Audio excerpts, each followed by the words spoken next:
Welcome to Alaska Weather, a production of Alaska Public Media and the National Weather Service, Alaska Region. Produced and broadcast daily from the studios of KAKM, Alaska Weather provides complete forecasts, public, marine, and aviation for all of Alaska. Alaska Weather is made possible by the following sponsors.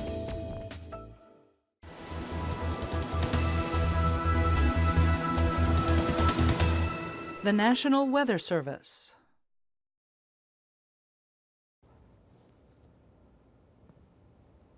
Hello everyone, and thanks again for joining us now for this Sunday's edition of Alaska Weather. I'm Dave Percy.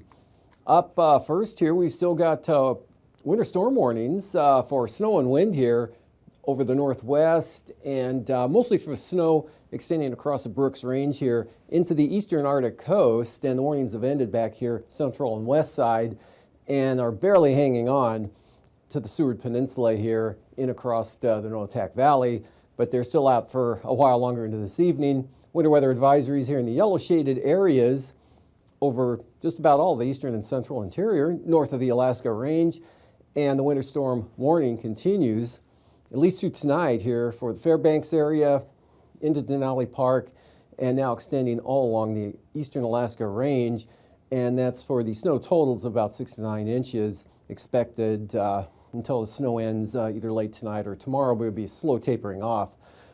And also down here now, a high wind watch out for Juneau, and that starts Monday night, and looking for winds to increase with gusts in that 50 to 70 mile per hour range. Of course, quite variable down here, but definitely looking at an increase in the winds there. And right now it's a watch, which means the potential's there, but it may not be a sure thing as opposed to a warning. And again, that's for Monday night, Monday evening time frame. And for the satellite imagery today, you can see a band of moisture, high level moisture, here moving eastward. That's brought all the snow into the areas mostly from the Alaska Range northward up there to the eastern Arctic coast. Improving back to the west here, drying out a little bit but not clearing out. A lot of cloudiness through here, higher clouds with some snow approaching the northern Kuskokwim Valley, that moving into the central interior, and then down along the Alaska Range are places like Denali. Otherwise, sunshine, Kenai Peninsula with some passing high clouds throughout the day today, as you can see right through here, kind of rapidly moving off into the Gulf there and dissipating, indicating really high altitude clouds, cirrus. And the southeast coast, partly to mostly cloudy to just cloudy in some areas with some scattered showers, especially early on here, but you can see that low pressure area is really starting to wash out and weaken, and that's just leaving a few scattered rain and snow showers behind of light rain and snow showers. Out to the west, lots of moisture moving up and then eastward here with one batch of clouds and rain into the Pribilof Islands, and then clouds extending down to the Alaska Peninsula, eastern Aleutians, and a lot of disorganized clouds out here, really hard to depict any low center in them. But there is definitely a warm front right through here. Another surge coming northward on those southerly winds there, and the rain here about to taper off, become more showery across the Aleutians here probably Sunday evening, this evening. And so we're looking at showers starting out as rain and then changing to showers. May cut off altogether, but I wouldn't look for the winds to diminish too much. The front out here farther to the west, slowly moving eastward. Narrow ridge of high pressure here right along the west coast of the northern Bering Sea. So nice conditions there in Bristol Bay today, and generally dry up across Yukon-Kuskokwim Delta, maybe a few flurries over toward the Kuskokwim Mountains, and a little more extensive up here over the Seward Peninsula, and even more extensive into the central interior there and toward Fairbanks and on to the east. A couple of troughs up in the northeast there. Very windy back over the northwest, western Arctic coast, northwest interior today. Winds gusts 30 to 50 miles an hour depending where you are. Could still been some locations, exposed locations seeing gusts of 60 miles an hour today with snow there from about Cape Lisburne, extending all the way over to Mackenzie River Delta. Forecast for tonight looking like this. Snow continues up there, but the wind's dropping off less of a gradient, but they're not going to end altogether yet. Still pretty breezy now coming down into the Kuskokwim Valley, western interior. Tight gradient along the North Gulf Coast. Channeled outflow winds, pretty gusty there. Into the northern panhandle. Maybe a few flurries here in areas, but this precipitation really not anything heavy or significant at all. Clear down across Kodiak Island and breezy with mostly cloudy Bristol Bay, but dry. Still some lingering flurries here. Nothing significant over the southwest interior. And then that front just edging its way eastward. We got some rain now. Will spill in to the Fox Islands and push back into the Pribilofs, and a little bit of moisture there along the Alaska Peninsula, which tomorrow kind of persists here. The band of moisture right through here and some light rain from Cold Bay and Falls Pass up into the Pribilofs. A little bit of a break over the Fox Islands. More wind and rain with the front into the Adak-Atka area. Could be possibly on the heavy side at times, briefly. And then big improvement behind the front, lighter, more westerly winds with showers. Outlook for Tuesday, this front advances eastward. A lot of warm air surging northward. You can see the rain-snow line all the way up to the north coast of Russia there. So a good surge of warm air pumping northward. The colder air now here off to the east with the Arctic high now over the Mackenzie River Delta. Clear, cool conditions. Arctic coast all the way down to Kodiak Island, North Gulf Coast. And chance of rain, mostly around Dixon Entrance, could sneak into the southern panhandle. Lows tonight, around 0 to 5 above or 6 below there. Much milder up here along the western Arctic coast, lower to mid-20s in these areas, and lower 30s now along the southwest coast with single numbers and teens everywhere else. Copper River Basin will be the coolest areas, well above freezing here for the Alaska Peninsula, lows in the lower 40s in some areas. Teens, northern panhandle to upper 20s down to the south, and lower 40s for the Aleutians. Highs for tomorrow, just a few degrees higher than what your lows will be. Mid to upper 40s out there. Single numbers, generally everyone above 0 over the eastern interior. Teens for the Copper River Basin. 20s warming to the 30s along the coast. And up to the Arctic coast, highs tomorrow in the mid to upper 20s. Edging above freezing there for St. Lawrence Island. Then add 10 degrees to that for the Pribilofs. 43 degrees for the high. And starting to approach 50 out there. That continued southerly flow, keeping it mild there. Probably won't reach 50, and mid-40s out to the west. While the southeast coast, mid to upper 30s to lower 40s possibly there in the south, and staying below freezing the entire day over the northern areas. And for Tuesday morning's lows, looking like this, lower 30s, not much change, lower 30s. Kind of really variable actually here, depending on the clouds, the wind, and of course your elevation. So anywhere from 20 to 35, call it. A little below 0 Copper River Basin, more clearing, so edging down below 0, maybe over more widespread area, but much milder there along the southwest coast. And then moving ahead to Tuesday afternoon, single numbers here to lower teens over the eastern interior, mid to upper 20s to near 40 out in the west coast. And now, aviation weather around Alaska. Moving on to aviation, we've got a lot of IFR starting the day with here. North of the Alaska Range into the central Tanana Valley, and even more widespread over the 40-mile country. Lots of IFR, Brooks Range on across the north slope to the Arctic coast, and a big band of IFR here over the eastern Bering Sea, covering the Pribilofs, but just south of Nunivak Island, Kodiak Island, VFR into the western interior, more IFR out over the far western Aleutians, and pretty good VFR here all down the southeast coast. Some marginal VFR lingering there down to the south. And then for tomorrow afternoon, big improvement here. Lose the IFR altogether. Just some areas of marginal VFR along the Alaska Range and over toward the border. Improvement also up over the north slope and Arctic coast, all going marginal.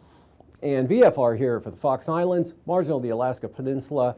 This band of IFR narrowing, so the Pribilofs go marginal from IFR, and then still from west of Adak on out, IFR, good VFR for the interior. And then pretty big increase here of IFR on Tuesday morning, central eastern Aleutians, eastern Bering Sea across the Pribilofs, and then marginal VFR St. Lawrence Island down to the Alaska Peninsula. And then we've got VFR here, North Gulf Coast, South Central Alaska, across the Panhandle, marginal VFR, eastern interior, and marginal for the North Slope, Arctic coast, with a, looks like VFR breaking out even Tuesday morning. So Tuesday afternoon, even more improvement. Just some areas of marginal on the east side as well as the west side. Good VFR in the interior as well as the Panhandle, even the Gulf of Alaska. Band of IFR there, that slow-moving front now covering Nunivak Island, moving in on St. Lawrence Island, southward to the Alaska Peninsula and eastern Aleutians, but VFR, Bristol Bay, on up into the interior. And for passes, both Anatuvik and Adigan, marginal VFR, lowest conditions will be on the northern approaches of both passes. And Lake Clark and Merrill, good VFR tomorrow, but rainy, starting out marginal and then becoming VFR. For Windy, you'll be VFR the entire day, and Isabel will be marginal as well as Mentasta. Again, on those passes, lowest conditions, northern approaches, and VFR right to the south. So for Tanita, good VFR. Portage, same forecast, no change for Chilkoot and White. And for the freezing levels at the surface here, across the northern Bering Sea, Nunivak Island, kind of just hugging the coastline on down along the outer coast of the Panhandle, with 2,000 feet down to Dixon Entrance, back up just south of Kodiak Island. Southerly flow again continues to surge that warm air northward, 8,000 feet plus for the central Aleutians, all the way into the northern Bering, and a pretty good thermal gradient right through here. And looking at the icing, areas of moderate rime icing for the central Aleutians, light icing for the eastern Aleutians and Pribilofs, and just some scattered areas of possible light rime icing here along the Alaska Range, Tanana Valley, North Slope, and even less of a chance over the southern southeast coast. Jet stream, again that thermal gradient resulting in a northwest jet at about 120 knots between the upper level ridge and the deep trough here along the Panhandle, and back to 100 knots even up in the Chukchi Sea. Out to the west, got a zone here of increasing winds at about 70 knots, but the main jet farther back to the west. Taking a look at the 9,000-foot wind flow chart, low center way back toward Kamchatka Peninsula. Southwest winds 25 and then 50 knots from the south here, central Aleutians and northward, down to 20 knots by the time you get over the Pribilofs, 15 here to 20 right along the ridge axis, and then even lighter than that over the Chukchi Sea and the northwest coast there under the high center. And the northerlies 15 knots or so, pick up to 40 to 50 along the Alaska Range, and that goes whistling down across Kodiak Island. 35 knots there south of the Kenai Peninsula, 15 to 25 knot winds for the Panhandle of the east-northeast. And 3,000 feet, much the same pattern there, a little stronger just north of the Panhandle or near White Pass. And then 35 to 55 knot winds here, pretty windy there, Alaska Peninsula down across Kodiak Island, lightening up, switching direction west of the ridge, winds out of the south 40 to 50 knots associated with that low center, strongest in advance of the front there, and then diminishing toward Shemya. Turbulence-wise, moderate chop, Adak and Atka, as well as Kodiak Island with light isolated moderate chop here, North Gulf Coast into the northern Panhandle.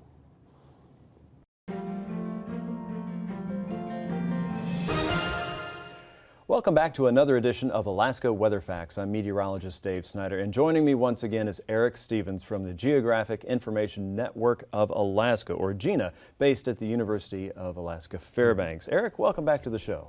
Well, Dave, it's great to be back. Thanks for inviting us again. Sure thing. And today we want to talk about identifying burn scars. That would be the burned up area after a wildfire when the flames and the smoke are gone. We can see it if you drive by it on the roadway, of course, but from satellite, we can also identify those places on the land, right? You know it. You know that expression, ouch, that's going to leave a mark? Yeah. After you bang your knee getting out of the car. You go, oh, yeah. Well, the ouch, it's going to leave a mark, that also applies to the landscape. Whenever a wildfire ravages through, it's going to leave a mark on the landscape. After a wildfire burns out, this is called a burn scar. Okay. And you can ask yourself, well, that's interesting. We can see a burn scar from space. Right. Then the question is, well, why does that matter? Okay. Who cares? Yeah, fire's over.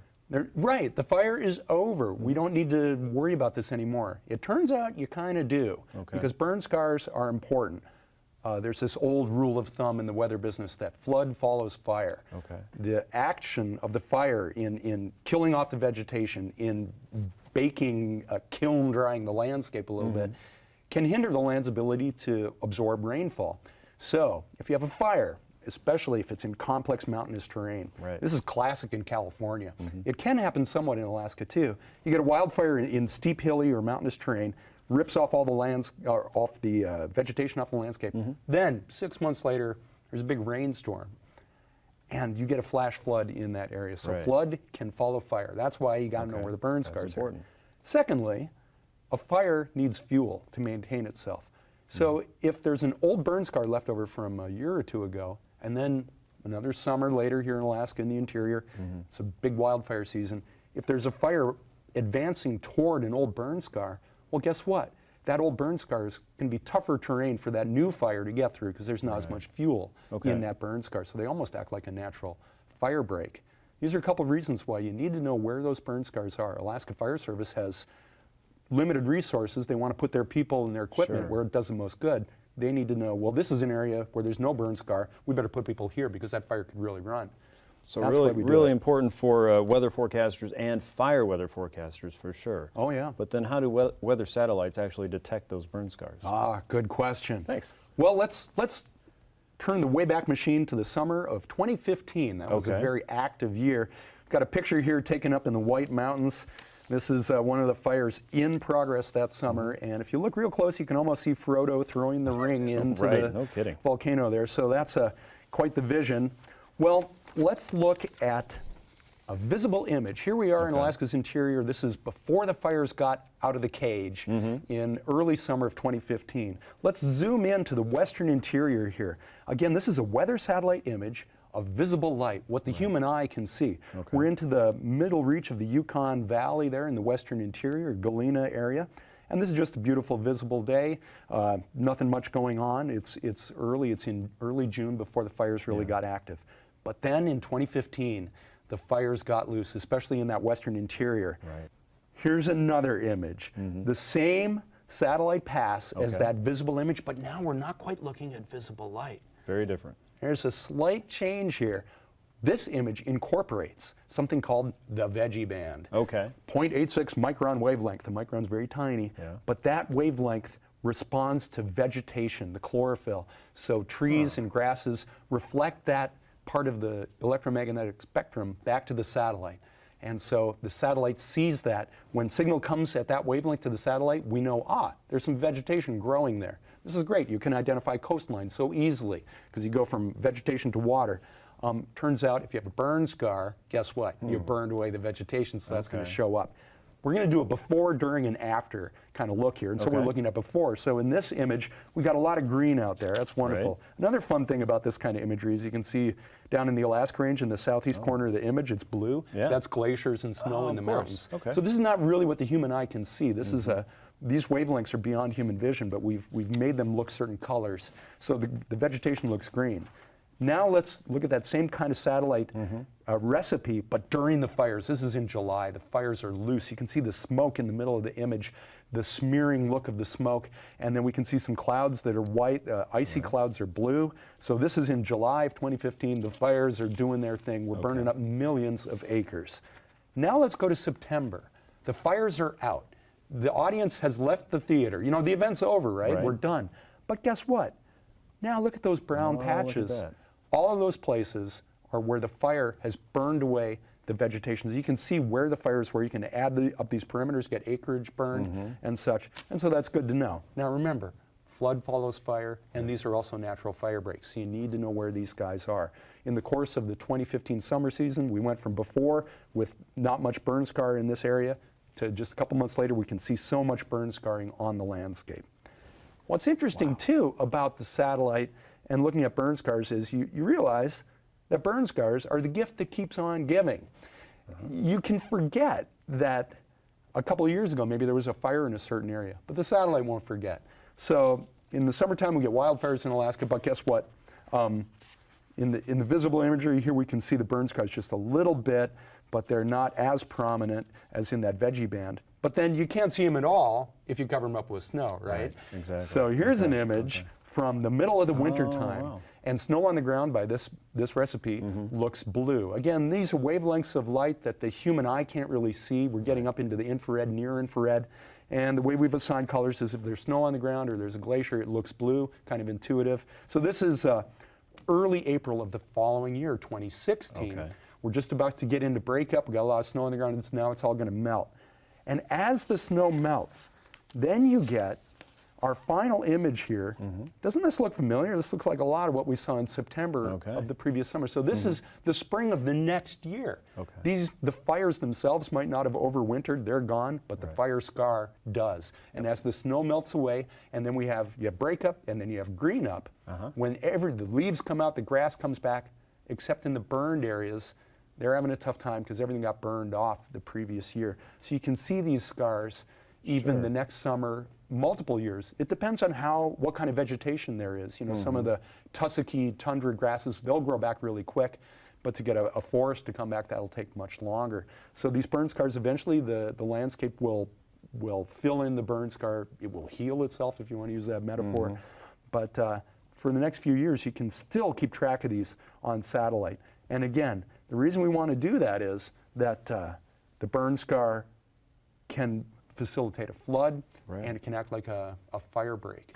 So there you are, the veggie Fascinating band. tools. So if you're a weather satellite and you're looking at my bowl of vegetables here, you might be able to pick out which one's the pea, which one's the tomato, and which one's the carrot, and apply that information precisely to whatever it is you're working on there. That is really fascinating stuff, that we have that capability from so high above the planet Earth, and Alaska for that matter. Yep, Eric? eat your veggies. Yes, definitely. I think I will. I'm hungry. Thanks so much for joining us again, Eric, and thank you for joining us for another edition of Alaska Weather Facts. We'll see you right here next time.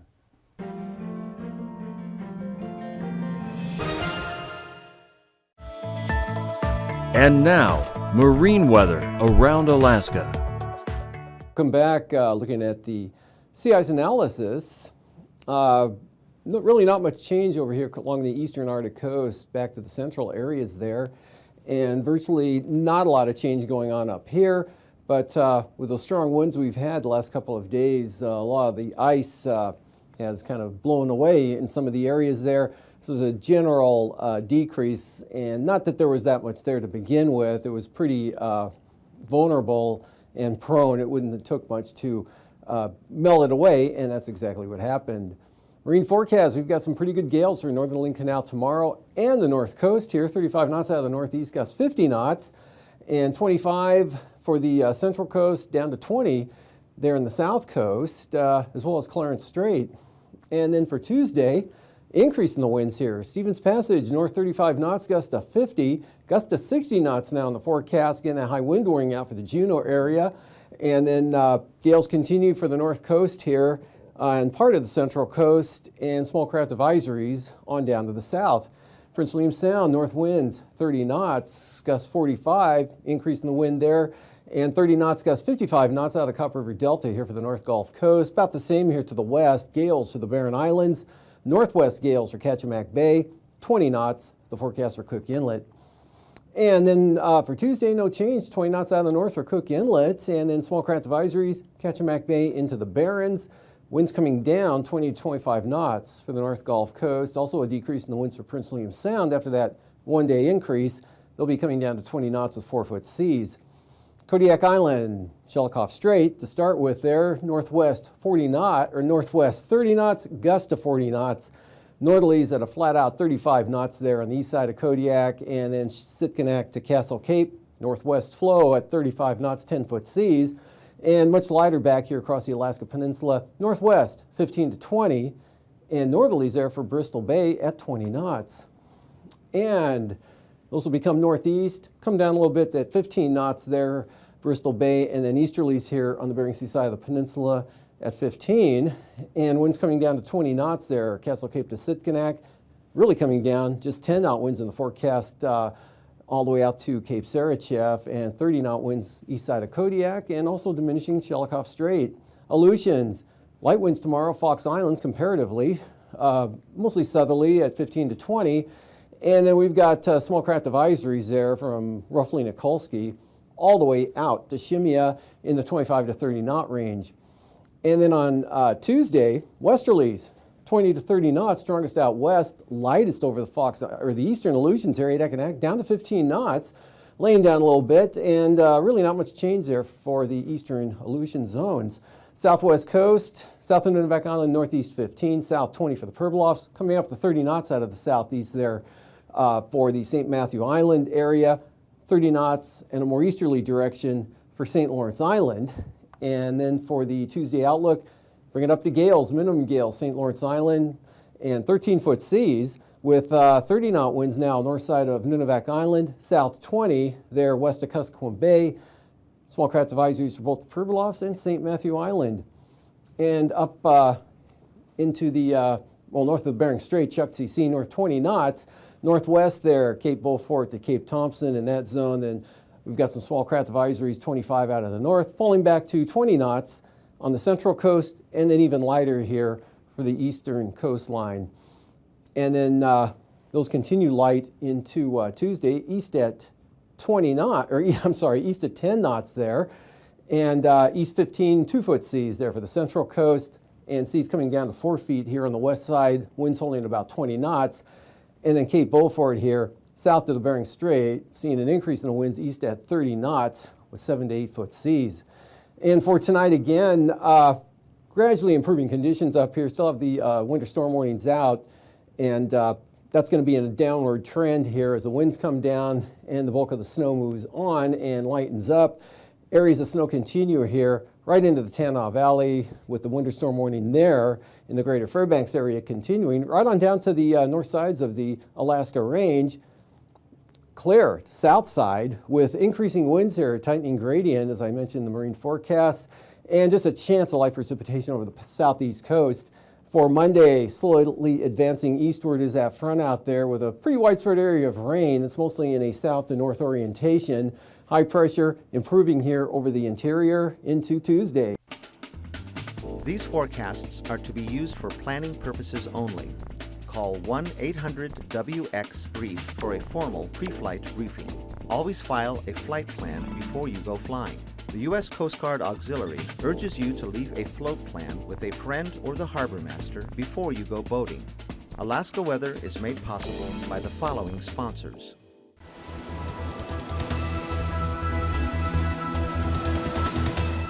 The National Weather Service.